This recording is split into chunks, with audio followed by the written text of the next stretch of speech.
I started freelancing with zero business plan, zero strategy, just a burning desire to make it work because I didn't want to go on the traditional path of getting a 9 to 5 job after graduating university. I graduated university with a double major in journalism and humanities, yet in 18 months, I built a multi six-figure freelance business, making an absolute minimum of $15,000 every single month with zero traditional marketing background experience or knowledge. I was quite literally unemployed, unsure, and honestly unqualified. So today I'm going to go over exactly what I figured out in that path that I think actually goes against a lot of traditional freelance advice. Hello, if you're new here, welcome. My name is Danae. Super excited to yap about freelancing today. Before we get into the thick of things, I have to say that this video is sponsored by She Freelances, which is my community and curriculum for women looking to own their time and income in this new era of work. Our community is filled with women of all ages, all industry backgrounds, all level of freelancing, but we all share a couple things in common: our ambition and commitment to building the career that we want through specialized freelancing. So if this is of interest to you, you can click the link below to learn more.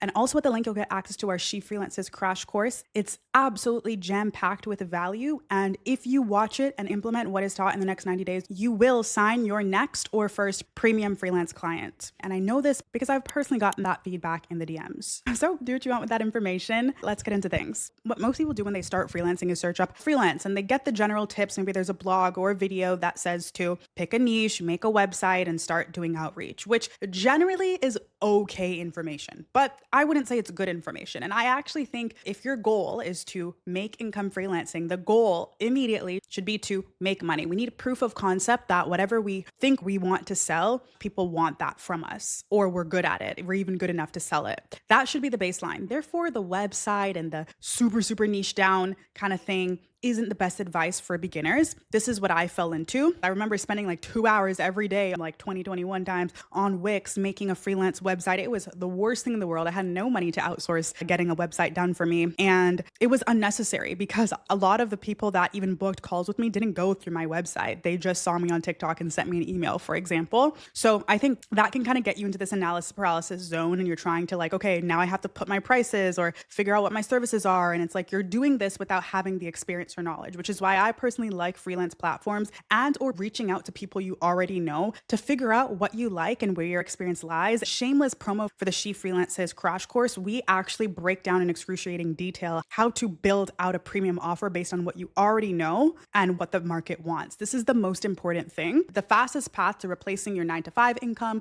or just earning good income with freelancing is to fail hard and fail fast. So you need to figure out what you're good at, what you want to do, what you don't want to do based on experience. You need to just do little quick test projects quickly on Upwork, beginner trials, those kind of things. You need to get into the weeds. That is number one. Simultaneously, you need to be curious and looking at, okay, when you're doing these opportunities and also when you're out in the world or you're on the internet, instead of just blindly doom scrolling, think about what businesses are out there and what services are helping them continue to make income, continue to move forward. What happens is when people start freelancing, they say, oh, I'm going to sell this service. Copywriting is a great example. I'm just going to be a copywriter. Especially today where we have AI, not that copywriters aren't getting paid with AI, because they are, and they are actually probably getting more because they have more efficiency, but it is copywriting in and of itself a premium solution? Or are you going to be competing against 17,000 other people who are calling themselves a copywriter? This is the question that I want you to ask yourself, which is different from traditional advice. What you need to be doing is thinking, how can you zoom out a little bit and think, how can I take my skill of copywriting or my skill of design or my technical understanding of AI and machine learning, offer that in a holistic sense that's actually going to drive revenue to the business where we can see it. And it's not just, oh, we kind of need this thing done, let's do this quickly. And this leads into my second point, which is that, oh, I don't have experience. What am I supposed to put on my portfolio? To freaking out, blah, blah, blah. Again, more on that in the crash course because it's definitely 4 or 5 hours of content. But listen, clients don't care about your resume or necessarily your experience more than they care if you can solve their problem. Can you find a way to show them them that you can solve their problem without saying, hey, I did this for this brand, or I worked here, or I did this, or like, here's some little random example in a Canva slide that doesn't mean anything. This is another thing I did, spending so much time making a Canva portfolio. And God bless the people on YouTube who are trying to help beginners and they're sharing how to make your portfolio and da da da. A lot of times that is wasted time, because remember, going back to our first point, fail fast. You need to fail fast. So in that case, rather than spending all this time trying to make the perfect portfolio, how can we think strategically and differently? Maybe I'm going to go on Upwork. I'm going to look at 3 opportunities that seem fitting that I can make a killer kind of like test project, proof of work situation for. They're looking for someone who can help with the strategy for growing their clothing brand. I'm going to take an hour of my time to make a sick strategy specifically for their clothing brand, make a 3-minute loom and send that. Immediately, you're going to stand out from literally 99% of the people that apply to it, which then is going to put you on top. And the first thing the brand owner or founder is not going to say is, oh, do you have experience doing this? Wow, dude. Wow, girl, I love what you created. This is amazing. Or we thought it was interesting. We have some questions about some things we did here, but this was good. And we like the commitment you put into this. What is your background in this? You can for sure say, I actually don't have corporate or traditional background in fashion strategy. However, I've been overtly in the industry for 6 years. I've always been into fashion. I had a blog when I was younger, I'm creating a storyline now, but you get it. This is what I did. So when I started, I did the bad thing of saying I'm a copywriter to start, but how did I get those positions when I had no experience? I did free work to build my portfolio, but really what I did is I tweaked it specifically for each gig that I was applying to. And I would create a narrative around the experience I had, which was I went to journalism school. It doesn't teach you anything about copywriting, but I learned how to storytell. And I actually had to interview people, which made me learn how to ask questions and write succinctly. So the articles also meet the word limit because it was super tight. And then I got involved in the world of marketing and I realized that there's a lot of transferable skills there. And now I'm super interested in this world. And I think I have a unique insight to bring to the table because blah, blah, blah, blah, blah. So 1, don't be afraid about not having experience.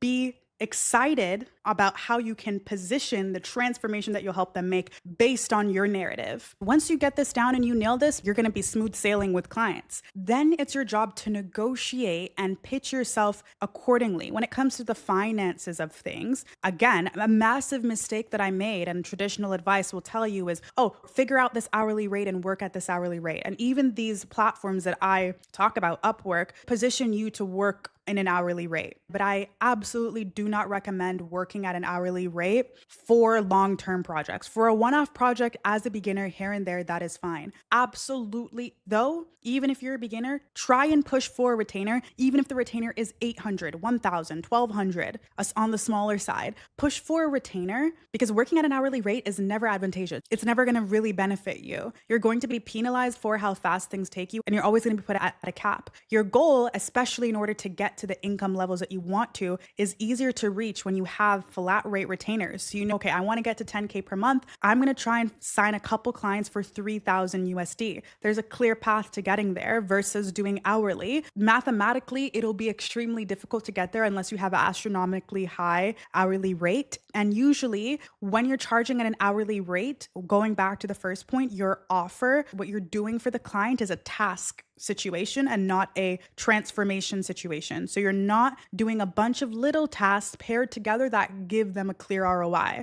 And you want to stay away from that if your goal is to make money. And I assume that's why you're watching. A lot of the advice is geared toward, freelancing in and of itself. You can freelance on an hourly rate, but what is your goal? To optimize your time, to have that autonomy, to have more time freedom, then you need to charge on a retainer basis. And lastly, you need to be delusional. I think a lot of people are out here on Notion making like 14 business plans and updating it and doing this and doing that and making these like massive calendars with all these things. Sometimes just vibe. Listen to your subconscious mind. Pray. You will get the answers you want and just do the daily inputs. This is a good little quote or tweet I saw the other day. It's like, the people who maybe from school that have become a doctor or they've become maybe a professor or something like that, or of someone on that path. Usually you're not surprised that they're on that path because they were that person who was working hard and taking notes and being that intellectual, right? It makes sense. So when it comes to your freelancing journey, what are the inputs that make you a freelancer? Someone who shows up to their freelance business every day